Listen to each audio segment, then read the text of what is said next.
آپ دیکھ رہے ہیں MSG نیوز۔ منسناباد ٹائیگر فورس کی نشاندہی پر ذخیرہ اندوزوں کے خلاف اسسٹنٹ کمشنر کی کارروائی۔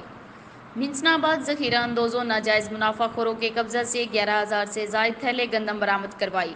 مکلوڈ گنج، منڈی صادق گنج اور کلندر بودلہ میں ذخیرہ اندوزوں کے خلاف کی گئی 2 کروڑ روپے مالیت سے زائد کی گندم پکڑ لی۔ انتظامیہ نے مال قبضے میں لے کر کارروائی شروع کر دی۔ کارروائی میں محکمہ خوراک، اسسٹنٹ کمشنر اور وزیر اعظم ٹائیگر فورس کا عملہ شامل تھا۔